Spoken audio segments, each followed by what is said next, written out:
like to present to you a little bit about employee benefit plans and threats and IT threats and some best practices that will help you in your employee benefit plan. To set the agenda for today, we're going to be talking about some recent threats that we continue to see in the industry and across the board at our clients and in the news, including business email compromise, ransomware, Gen AI, and we'll define increasing attack surface. And then we'll give you some other suggestions as we go as well. I did incorporate some suggestions, some tips and tricks from the Department of Labor, and you'll see as we go along some places that identify where the material I've presented overlaps with their suggestions. First thing I want to share with you is the number of attacks over the past several years that have occurred that are more interactive as opposed to just mass attacks of viruses that are sent widely distributed from a machine or from multiple machines. Interactive attacks, there's actually a man behind the computer that's doing some kind of social engineering or repeated intrusion attempts on a particular target. So you can see that's been increasing steadily over the last several years, especially in North America. And that trend, I imagine, will continue to increase here as our general security taps down, but our humans are still going to be our weakest link. And we're definitely prone to those social engineering type attacks. The first kind of attack we want to look at is called business email compromise. And I actually want to share this with video, so give me a second and I will stop sharing for a minute. Boot sound.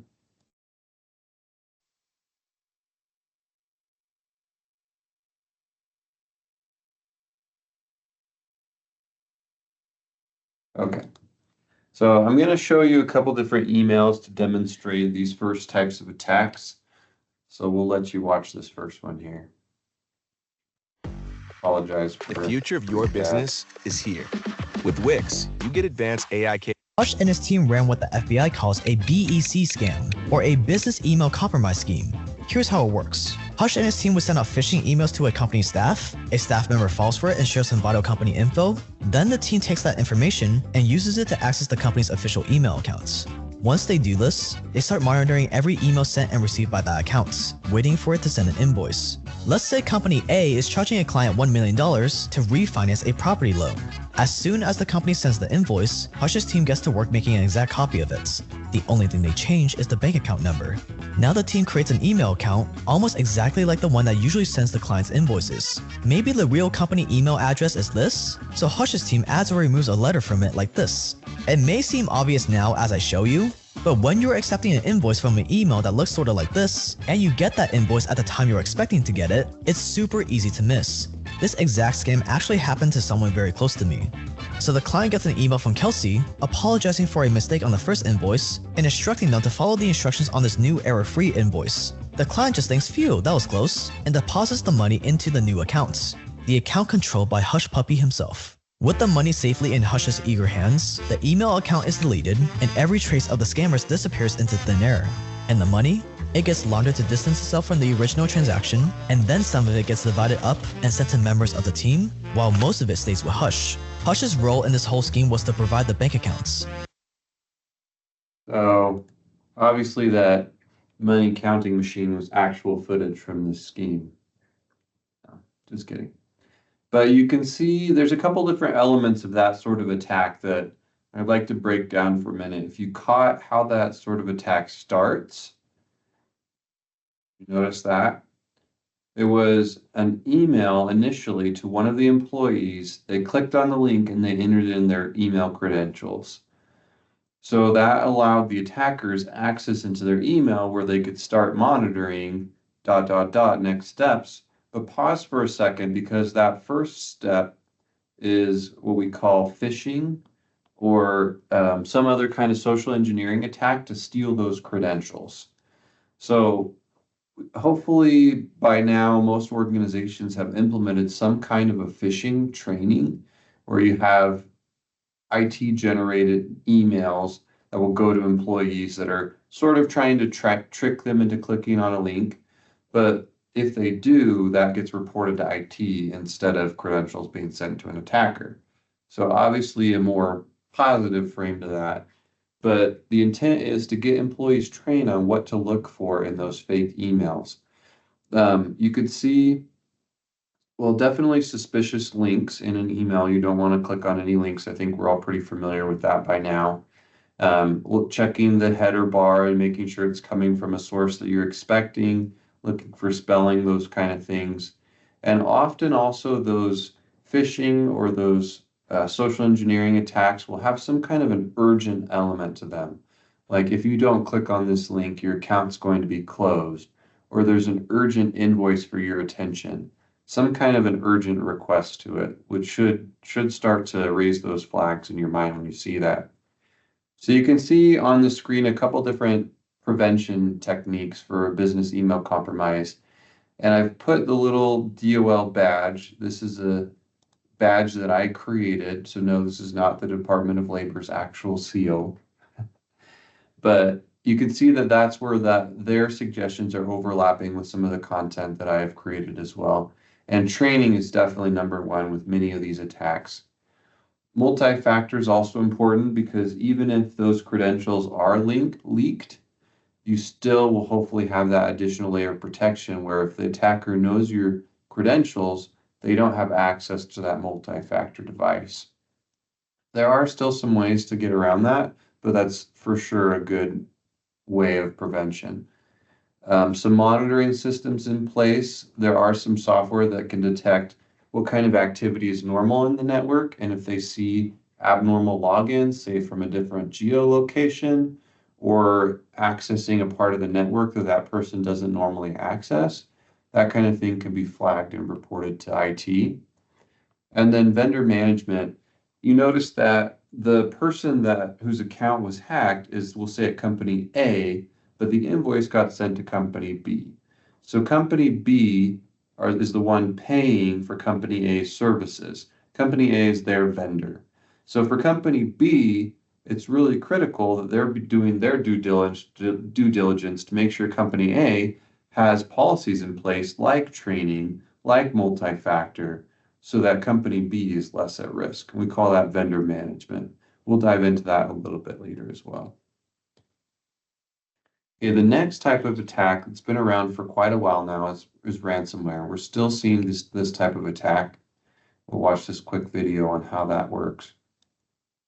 Perfect. All right, guys. So let's go through an actual exercise here. So this is one of my VMware vSphere consoles. So we're going to log into this file server here. Now I'm on a file server, but this can happen to anybody's machine. Alan from accounting can have the same action that this is going to have. This is just on a file server. So let's say Alan in accounting gets an email from Candace. He asked for something, and someone hacked her email and sent him this. So it looks like it's actually from her. And he goes and downloads it and double clicks on it and saying, oh, I'm going to open this. Boom. What happened?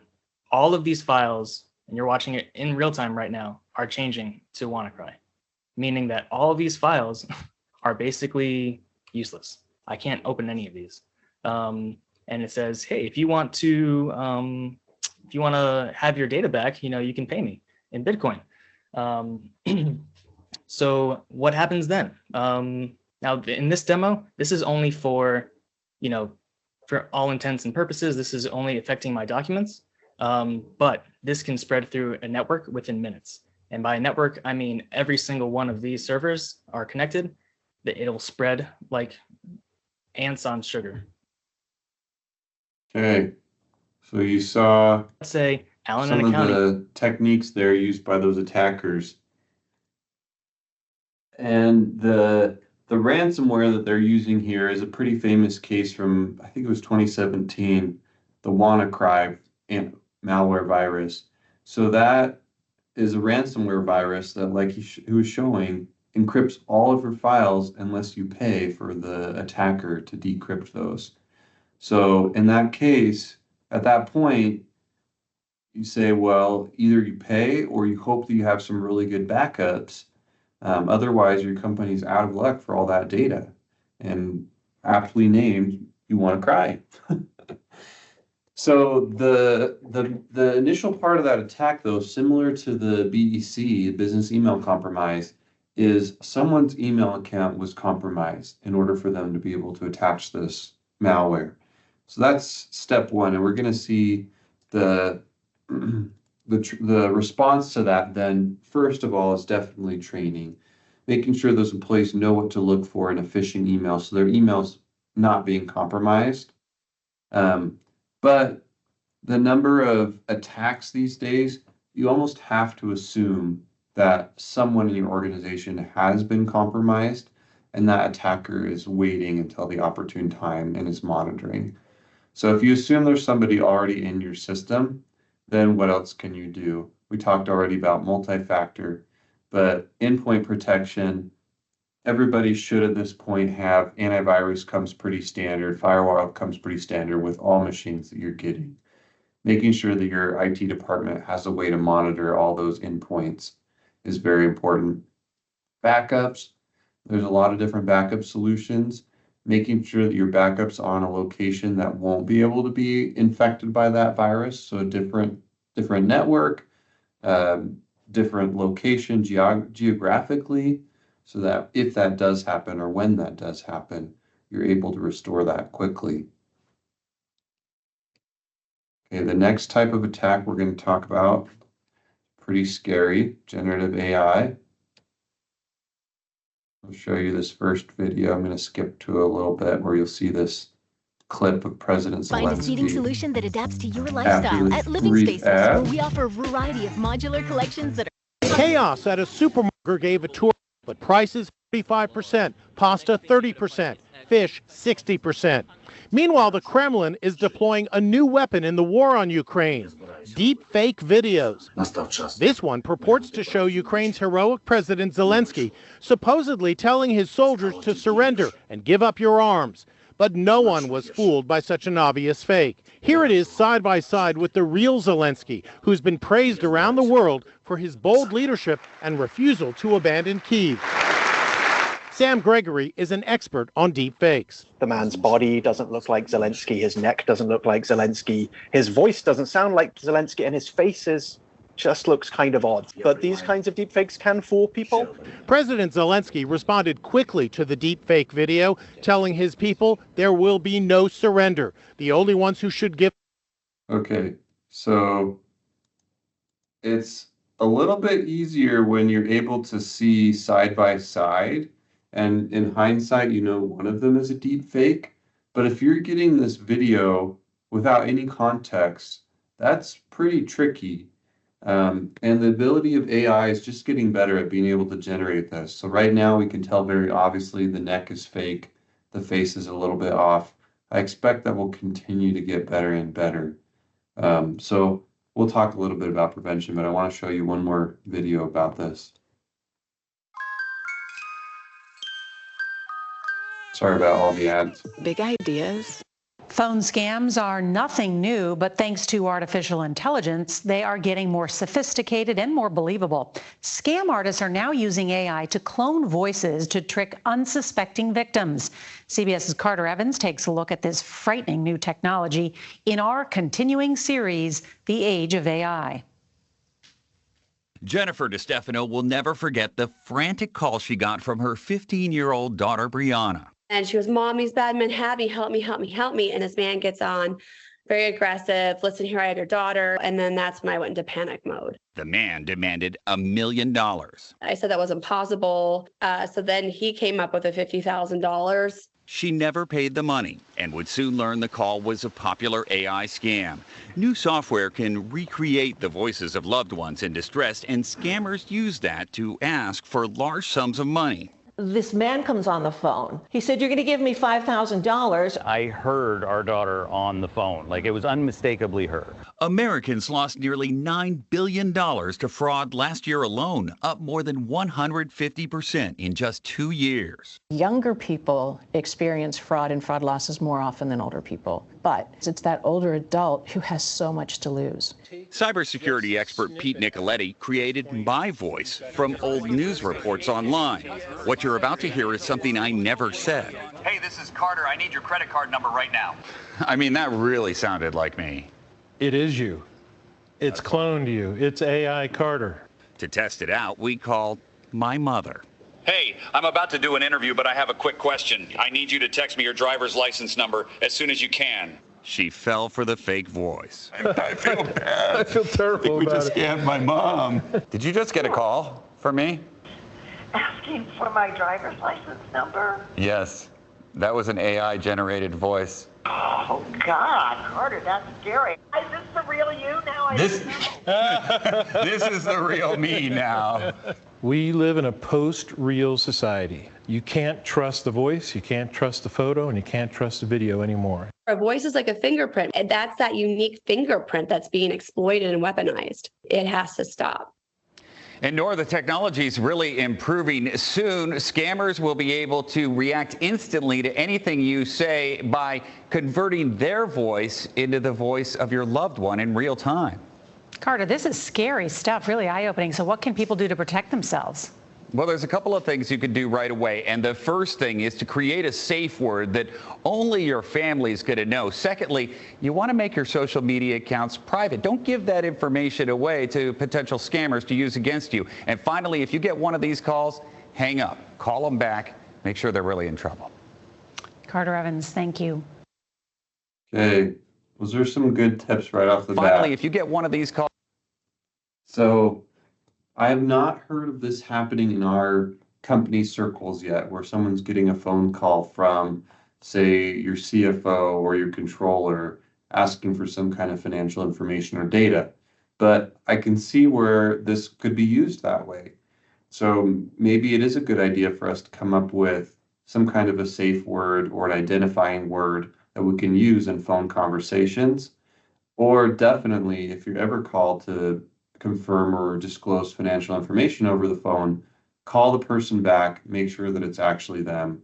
The social media accounts, that might work on a private level. I know our companies, we have lots of information available on our websites. A lot of times we'll have video clips to trainings that we've done. Could be we have a podcast that we have for our viewers or our clients. So that's going to be pretty tough not to put clips of ourselves out there on the internet. But there are still some things we can do to protect some of that content, perhaps making people log in or at least submit some kind of a form before they have access to those videos. There's just some ideas for you. Another thing that can be done with Gen AI is with 90% accuracy, we've shown that if someone has this AI software, say on their phone near a laptop, they can detect with 90% accuracy what keys are being hit on that keyboard.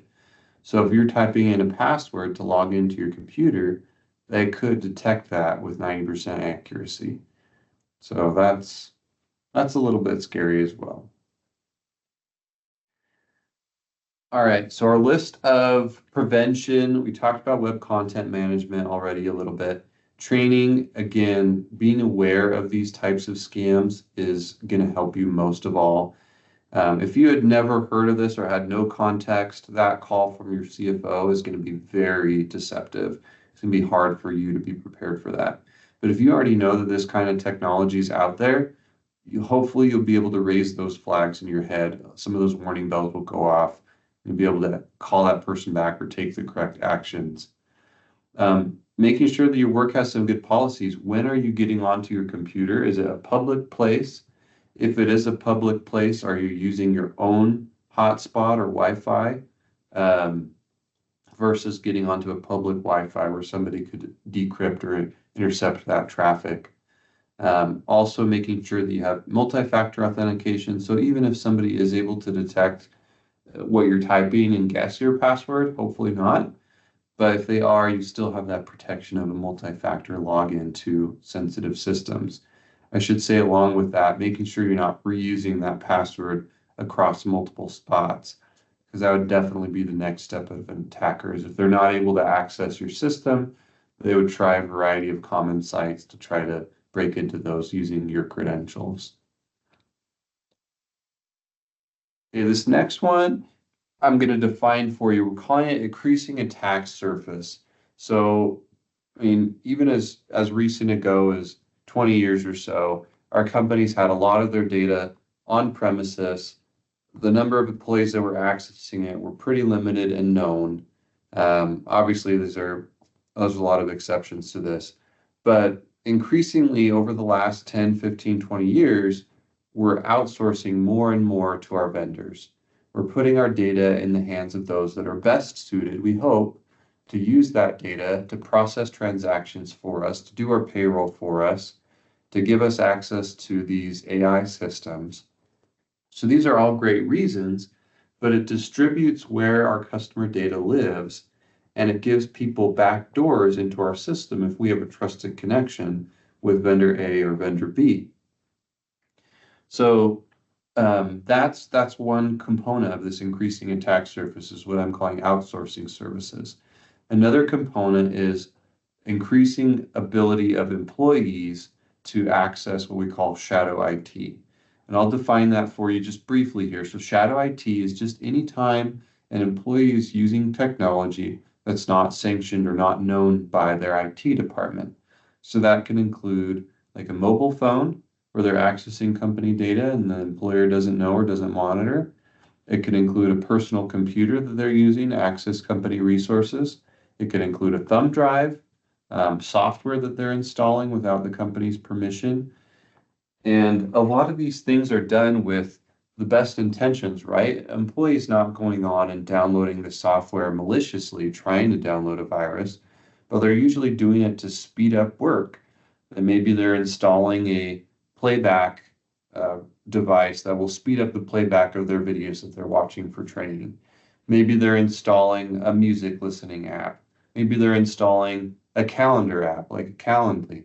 And what they're probably not paying as close attention to is the permissions that some of these software are asking for in order to download them. And you'll notice that maybe something's asking for access to your calendar. It could be asking for access to your network, being able to see what other network devices are connected. So unintentionally, you may be giving access to a third-party software that the IT department would say, hold on, we need to be controlling this. Services, this could be very popular these days are large language models. You could have a subscription to a ChatGPT, or again, if the IT department doesn't know about it, you're using it for really positive things, speeding up your work, generating new content for your business. But you're probably feeding it data, either intentionally or unintentionally, that identifies you, that might identify your company, and that you may or may not have the right protections in place with using those large language models online either. Okay, so hopefully that gives you a little bit of a picture of what I mean by increasing attack surface. There's more places where our data lives, more softwares, more vendors that we're subscribing to. So some prevention techniques, we've kind of identified a few of these along the way. Acceptable use. So acceptable use policy is where your employer says, what devices can you use and how should you be using them? All right, can I download software all by myself or do I need IT's approval for that? Vendor management, we'll get into that a little bit more in my next couple slides, but making sure you have some good policies for how you accept new vendors, what kind of access you're giving them. Your IT department should be conducting what we call an annual information inventory, where they're identifying what are all those spots where our data lives, who has access to that data, and then conducting some regular scans, again, with the assumption that these people are probably already in our network. What can we do to detect the spots that are most vulnerable? What can we do to detect unusual traffic in our network? Different types of vulnerability scans that we can run. So talking a little bit more about vendor management in these next few slides, I've put the DOL, a little call out there as far as this. A lot of these tips came from a document that they provided, which is contract elements that you want to include in those vendor contracts. I included some of the most important ones here, and I won't read through these completely, but you're welcome to pause and read through these if you like. Making sure that there's these clauses on confidentiality, cybersecurity breach, compliance with laws, and insurance. A brief moment here to talk about SOC reports. Especially with employee benefit plans, you're likely receiving or asking for a lot of these SOC or SOC reports. SOC or SOC is Systems and Organization Controls Audit reports. So it's a report that tells you how well that vendor is doing with protecting data, processing transactions, etc. There's a couple different flavors of SOC, but likely with employee benefit plans, the main one that we're talking about is the SOC that comes from the third-party administrator or the custodian of the benefit funds. So that's going to be a SOC 1 report, which deals mostly with controls over financial transactions.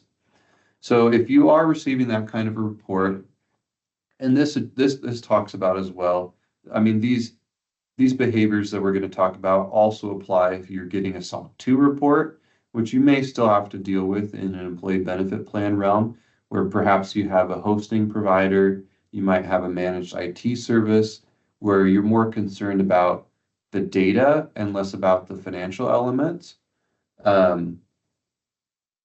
So that's when a SOC 2 would apply. We can get more into the weeds on that if we need to, but these behaviors will still apply to that as well. So regardless of what kind of report you're getting, the first things that you want to check are going to be what period does that report cover? Does it cover your recent plan year, or is it just the past 6 months, or is it maybe 3 or 4 years out of date? That's something you should be checking for.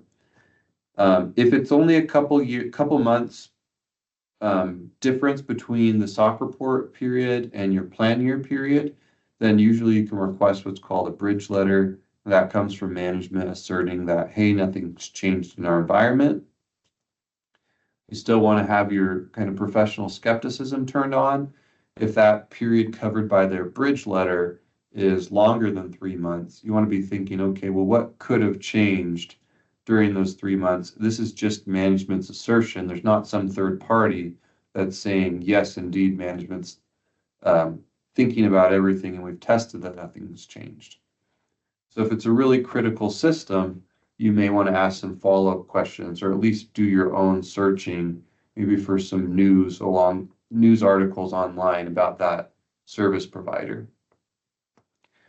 The reputation of the auditor that performed the SOC report, you can look into that. If it's not Larson and Company, then maybe you should question it. I'm just kidding. But if it's not an auditor that you've heard of before, at least going online to search for their website and making sure SOC is one of the services that they provide. You can also go to the AICPA website and look for their most recent peer review report. Make sure that it's a passing or a clean report. And then looking at the opinion that the service auditor provided on the SOC report, I'll show you where you can find those opinions and exceptions.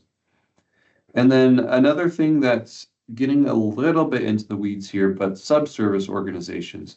So you're contracting with your vendor, and obviously they're contracting with a whole slew of vendors as well. Some of those vendors that they're contracting with may be a key element of the service that they're providing to you. So let's say you're contracting with this third-party administrator that's managing all your participant accounts, benefit payments, loans, et cetera, et cetera. They are contracting with a custodian to hold those funds. That would be a key vendor that they're delegating to. So we call that a subservice organization. Most of those SOC reports that you're getting will be under what's called the carve-out method, where they're carving out those subservice organizations, and the report does not cover the controls that exist at that subservice organization.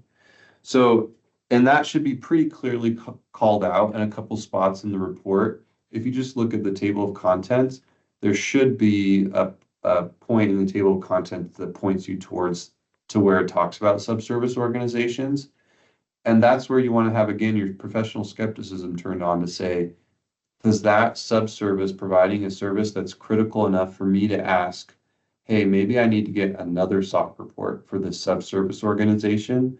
At the very least, you should be reading through that section that talks about some of the monitoring controls that your vendor has over their vendors and decide, how do I feel about these procedures that they have in place? Okay, opinions and exceptions. Here's typically the opinion is either the first or the second section in the SOC report. It's going to be from the auditor, and the opinion part of it's usually towards the bottom of this opinion section. It's 1 or 2 pages. And there's usually these 3 kind of bullet points underneath that opinion. The bullet points are that the description fairly presents the record keeping system. Okay. The description is going to be the section that follows the opinion. So that this is fairly described. The controls are suitably designed and that they operated effectively for this period. So those are kind of 3 elements you're looking for. If it's a not clean opinion or a qualified opinion, your first clue will be pretty obvious. This opinion paragraph will say something like qualified opinion instead or something like that. So that's your first key, but then these 3 bullet points you should also be able to read through, and it will say things like was not suitably designed.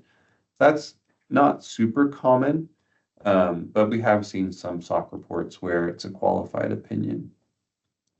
It's possible for the vendor to have exceptions in their report and still get a clean opinion. That's a lot based off of the auditor's judgment on, hey, how many exceptions do they have? Were those exceptions on controls that were really material to the overall assertion that we're testing here? So even though you see that these 3 things are clean, you still want to check section 4 of the report that's going to list their exceptions and decide how do those affect you. So I'll give you one example of that. This is in section 4 of that same report. So this particular control had 2 parts to it. So the first part didn't have any exceptions, but for the second part, there was an exception. So you'd read through the exception. It talks about, okay, well, they took a sample of 25. One of them, the mapped, let's see, the independent preprocessor, okay, it was not performed completely and accurately. Okay, additional samples subsequently tested, no additional. So it sounds like if I am the user of this report and I'm reading through this, I'm like, okay, 1 out of 25, an additional 25, no exceptions. This is a pretty rare circumstance. And if my plan is already an existing plan where I didn't have to worry about conversions, maybe this exception, I just make a note in my little review document that I'm creating. Side note, documentation of this review is very important, that although there was this exception, I don't think it's going to affect our plan. Now, if we were a new plan this year where plan conversion is more important to us, maybe we're asking a few more follow-up questions to say, hey, what plan are we talking about here? This wasn't my plan, right? Chances are if it's your plan, you already knew about it and they fixed it with you. But again, thinking through, how does this affect my plan specifically when you see an exception?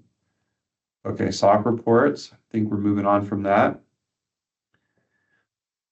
All right, so those are the main threat areas that we wanted to talk about as far as IT threats. There's a couple other suggestions I want to throw at you that don't necessarily fall into a response to one of those main threats.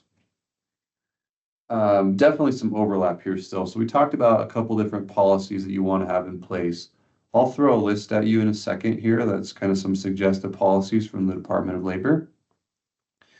We've also talked a little bit about monitoring. So assuming that there's a malicious actor already inside your system, what types of technologies can you put into place?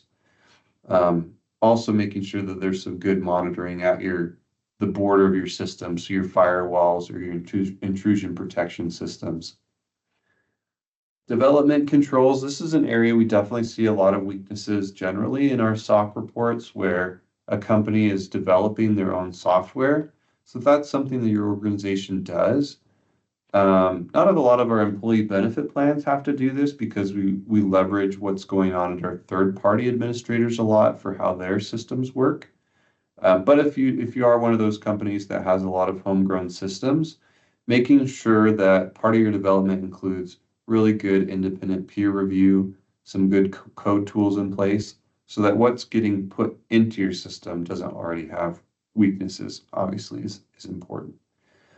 Annual risk assessments is really important. This is a very holistic control where it's like, hey, we hope everything's going well. We want to make sure that all of our policies are in place, but at least once a year, we want to be thinking about what are all the risks that our organization faces? What are maybe some new risks that have to do with what's going on in the economy, what's going on in the world, what's going on in our market sector, and how do those risks impact what kind of controls that we want to put in place this year, or what controls do we already have in place, and we say, hey, this is really high risk, or this is really important to us, that our employees' benefits are protected. So we want to have some redundant controls over a particular area. That's all part of your risk assessment. We talked a fair amount about vendor management, so I won't mention any more there. Okay, here's a sample policy list. I won't read through this, but you can take a glance there.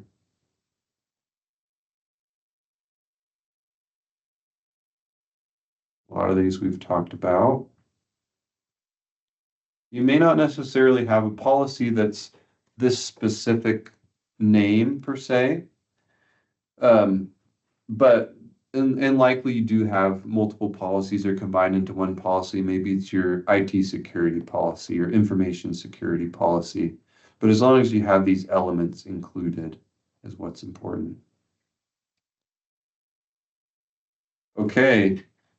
That's hopefully you gained something from this presentation as far as what are some current threats and ways that you can respond to that. Again, we've talked about our business email compromise. We talked about ransomware. We talked about some of those generative AI scams. We talked about our increasing attack surface with vendors that we're engaging with, software that we're downloading onto our machines, and some of those main prevention techniques that I want to remind you of. Super important to do training with your employees at least annually and hopefully more often than that. Important that you're talking to your IT department and saying, hey, what kind of policies do we have in place? What kind of software do we have installed?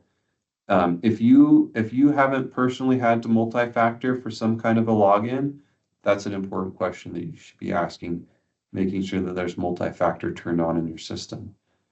Well, thank you very much, and hopefully you've enjoyed this.